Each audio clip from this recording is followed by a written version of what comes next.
welcome to session 2 of Basis 94 with Linn, a Nordic abductee.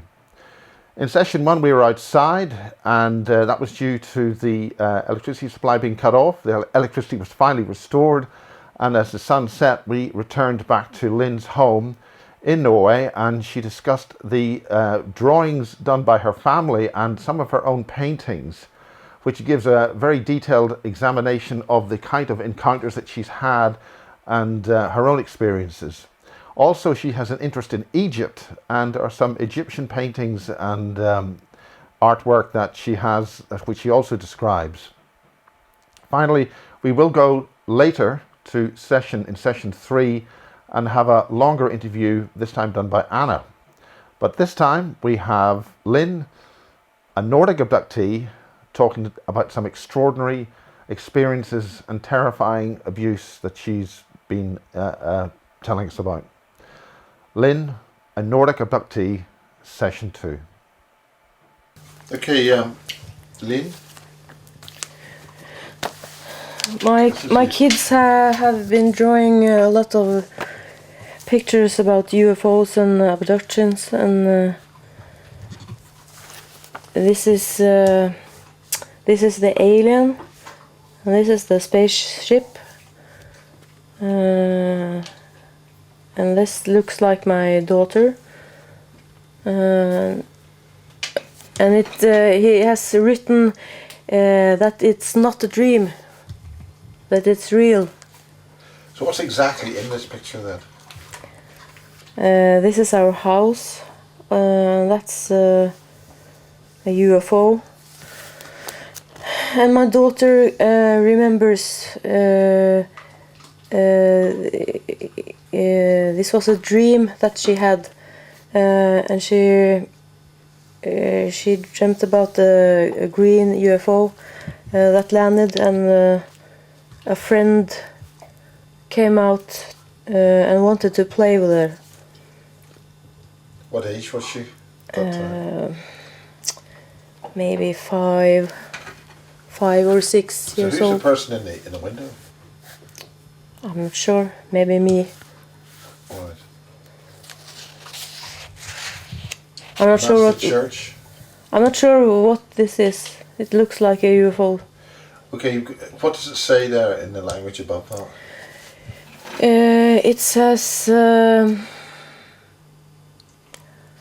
UFO, and it says a dream that he dreamt, but down here it says it was not a dream, it was real.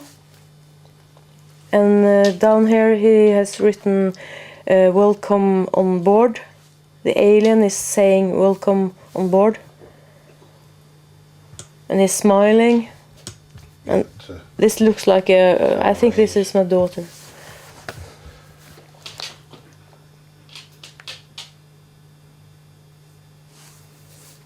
And that's your daughter, but who drew it? I'm not sure if I think it was my son, but this looks like a girl, so I think it's Camilla. The thing is, it's got one eye in the center. Both of the aliens have got one eye. I think it's because it's a profile. Ah, profile side view. Yeah.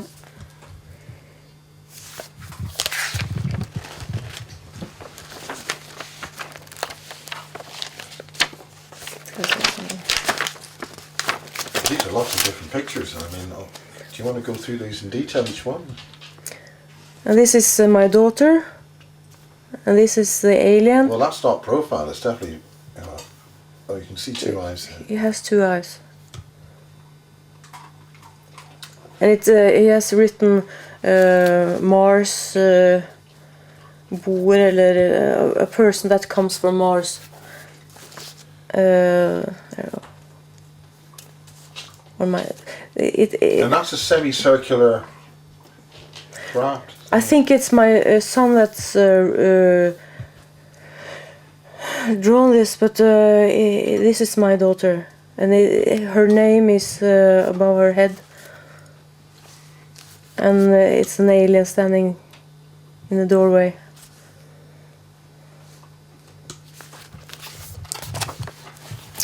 And this is a very cute picture of this is my daughter, and this is the alien, and this is my son holding his little sister's hand because she's scared, and he says, he's asking his sister, "Are you asleep?" And he's waking her up, I guess, and the aliens are telling my son that they're friendly and that he doesn't have to be scared, and they're saying, "Of course, we are friends," and then they're taking him outside. What's the little cart? What's this drawing of? What do you think that is? Little what? The cart or the? Or It's a bed. It's a bunk bed. Okay, It's a bunk bed. bed. He always slept Sorry. on the up here and in the top floor, and his little sister. So this is taking place in your house at the time. Yes.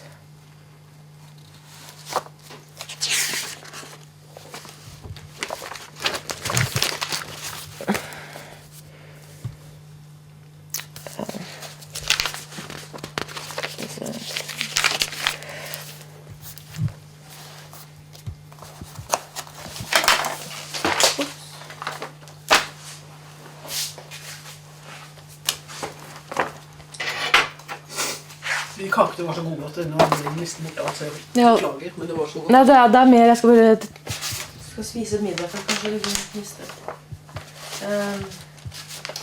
Jeg må hente brillene. Fetch meg glaset. Se på det fine der, da. Til mamma og pappa fra Tommy. It's a gift. That's very similar to Ava Zemanova's UFO. It's a gift he made for his mother and father. Miles, is it okay that if I turn on the... Yeah.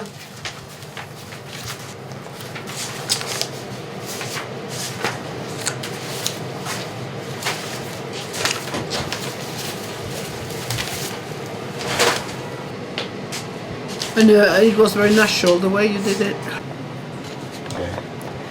This is a picture of my son and the blue alien. He used to call them blue doctors. Blue alien. It's a blue alien, and he always called them the blue doctors. Same as the Whitley Strieber's son, actually. But he told me this before I read the book. So. That's the sun. Is that the moon up there? No, it's the moon, and the moon is having a Coke or a beer or something, Yeah. and he's very happy. Good. I'm not sure why he painted that.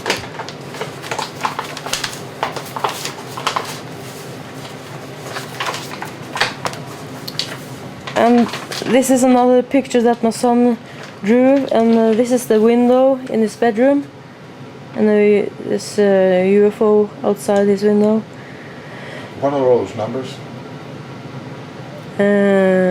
It's just set. It's the sound of the UFO, I think. And they're making noise and clunking noise. And they're this is a bunk bed, and this is his sister asleep, and he's awake. And in that, and he wrote that this happened in 1990, and he was 2.5 years old in 1990. So, when this happened, and the alien is speaking and waking him up in the middle of the night.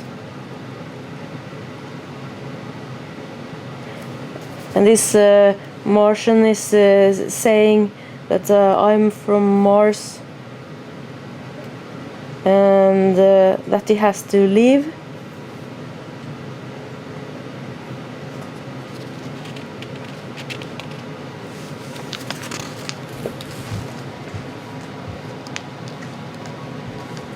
And what's this on the left? I'm not sure what it was. It looks terrible, but I can't remember him telling me about that. But he was very afraid when he was going to sleep, so I'm not sure what this was. Did he ever explain what that was all about? Does it say so on the diagram? No, it doesn't say, so it just said the date and the year. It's Wednesday the 16th of February 1999, and it says rule, but I can't remember him explaining what that was all about.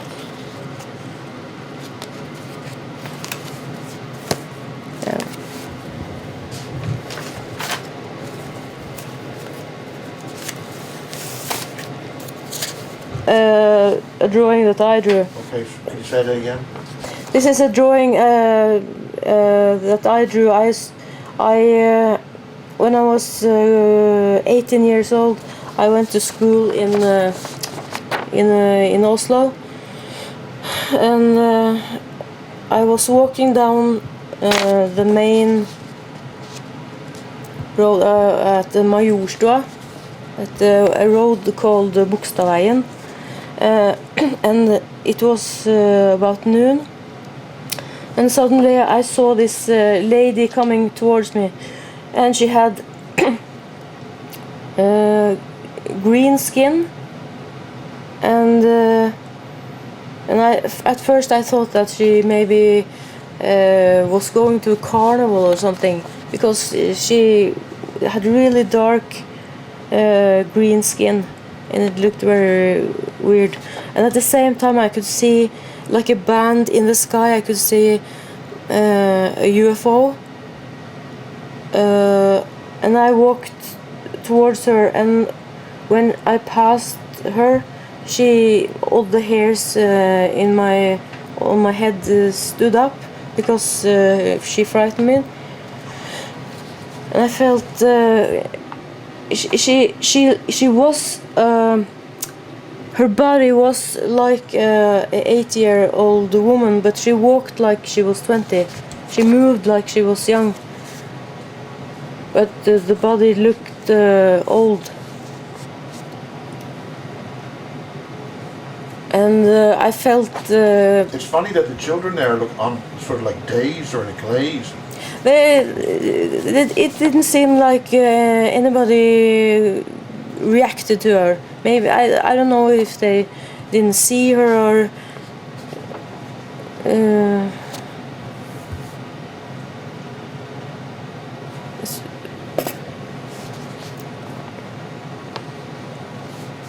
that's all I remember. So what was going on there? She just passed me in the street, nothing else. And I could see a UFO in the sky at the same time. And beside the UFO, there was it looked like a big gray box, and I didn't know what it was. And the telepathic communication was that I should know what the box was, because they thought I just they thought I had seen it before, but I had forgotten. It's like I've seen it in another life or something, but forgotten what it was meant for or something. Okay. This is a UFO that I saw in 1999. I woke up at 3 o'clock in the morning because the neighbors were making a lot of noise. And I looked outside the window and I saw this pure white UFO maybe 200-300 meters away from my window. And I sat there and looked at it for maybe 20 minutes and nothing happened, but suddenly a white drop of some kind fell out of the bottom of it. This is the egg-shaped UFO? This is egg-shaped. Yeah. And a couple of minutes later, a laser beam shot out of the top of it, and then nothing happened. So I went to bed again. But what's this clown face on the right? Or you call it an owl? It's an owl. I'm not sure why I drew it. I just did. But I've seen a couple of owls. One time I was in Denmark, and outside our cabin, we saw a very big owl, maybe 50-60 centimeter high, that sat in a tree looking at us. And that's a representation of that owl? Maybe it's, but this is white. I'm not sure why this is white, but well, you've got the this other landscape over here in another painting. Do you want to talk about that? Is that the same? It's the same. It's the same spaceship, but you haven't finished it yet. No. Do you want to just describe roughly? I have to paint the lights around. It had the different colors of lights, red and pink and green, and it was very pretty. Is there any particular reason why you got a triangle of stars and 3 stars in a row? That's Orion's belt, and this is the moon, and this is Venus. I just like Orion's belt. Yeah. Okay, Linn, you've got another case after being outside beside the snow and the ice. Yes, I had a very fantastic out-of-body experience. I was about 30 years old, and I was outside of my physical body. I looked down at my body and it was only light. So I was in my light body, and I was in space, and there were several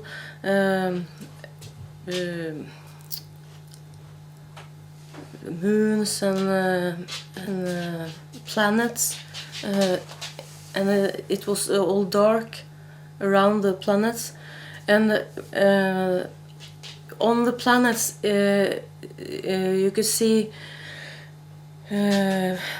mathematical numbers, and it was the Take it easy. I'm too tired, I think. Oh, okay. Du, hvis du har pause nå, hvilke ord du tenker på som vanskelig? Nei, jeg var fryktelig sliten, og så jeg klarer ikke å formulere noen ting. Ja, men du klarer det jo veldig greit. Når du høres på, jeg sitter her og hører på, men jeg skjønner at du sliten for det. Men jeg føler at jeg har litt dårlig tid også, liksom, så... Ja.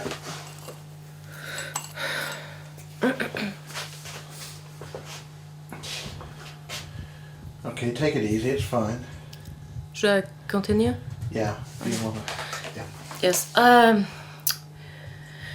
And I was in my light body, and there was a little gray in his light body beside me, and he was communicating with me and telling me how life works, and the numbers on the planets were kind of a recipe on how this matrix made. This is really important. What do you mean by numbers on the planet? How do you go into that? It was numbers and letters, really high complex math. And Can you remember anything about those numbers? No, I can't remember anything specific, but and this little fellow beside me, he was telling me that about reincarnation, and that the numbers, that everything in this physical world is kind of like computer codes made by somebody. And did they say who made the code? Who no. made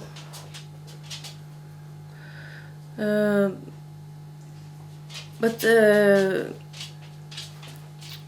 and I could and when I was in this light body, I had 360 sight. I could see in the back of my head, and I can see it all around. And I could I had everywhere. It was infinite love everywhere. I could feel it in my body, and it was everywhere, in every cell of me and on the planet, and everywhere. It was all-consuming, infinite love. The only thing that didn't have this infinite love was the little being beside me. He was. Can you describe that being in more detail? I only saw. He was probably 1 meter and 20 centimeter high, and I could only see. He had the same light body as I have. I couldn't see his face or anything, but I sensed that he was a male, and I think it was it has been the same male figure that's followed me all my life.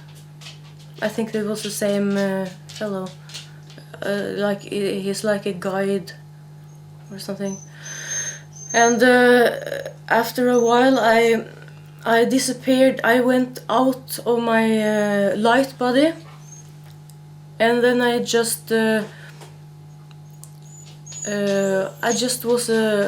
were a little ball of light.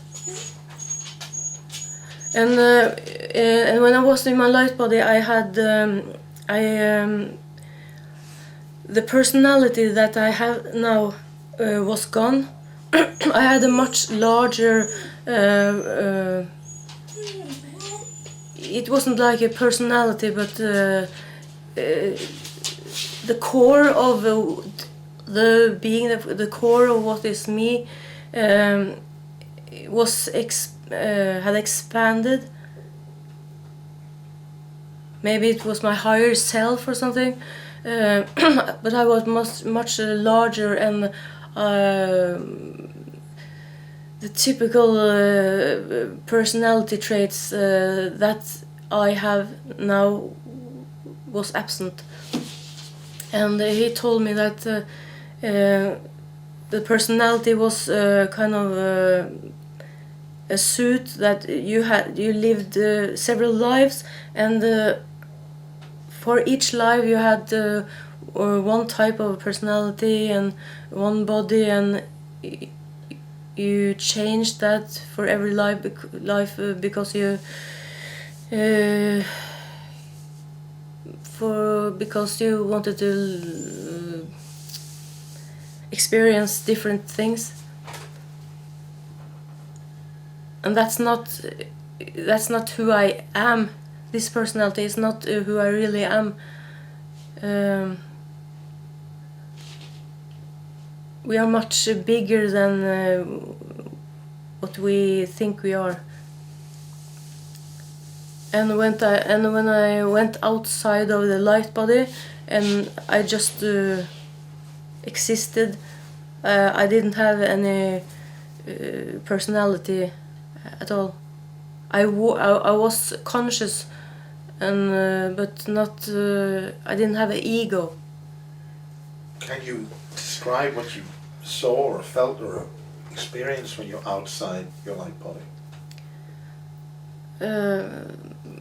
It was fantastic because I was surrounded by infinite love, and when I got back, I could compare, and the physical life that we live now is. I understood that is called Maya. That it's not real. It's like a dream. This physical life is like a dream.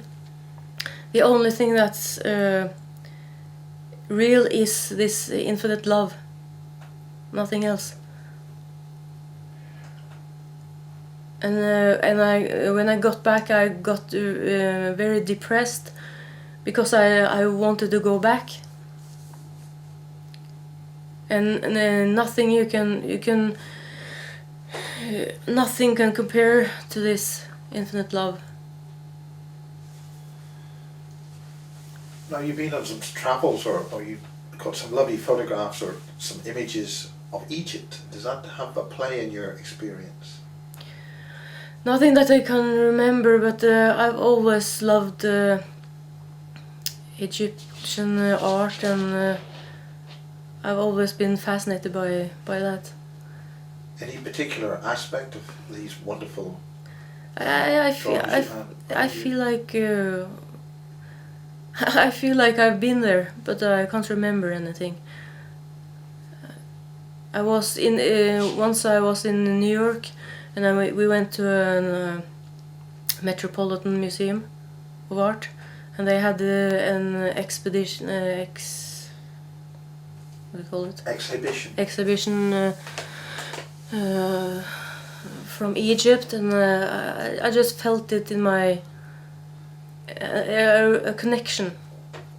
Any aspect of one of the gods, or there's various types of beings in these murals? No.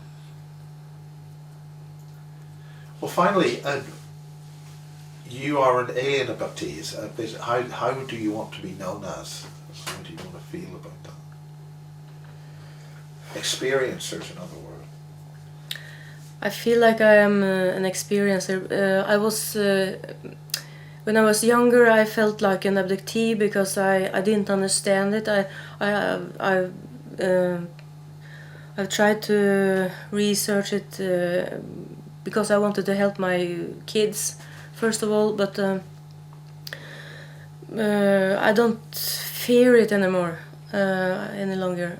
At what point did you go from fear to feeling okay about it? What made that happen? I got tired of it. I prayed to God and prayed that He would protect me, and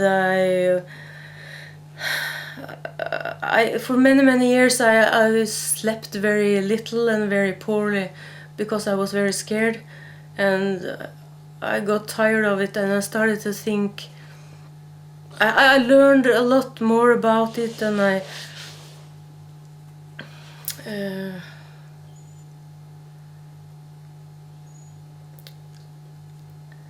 I've also had a lot of positive experiences. So, and I can't remember personally. I can't remember anything negative. The negative things. The things that got me scared was things that I've read about or seen on TV. Well, if you do you want anybody who's had similar experiences to contact you in any way, or anything you want to say finally?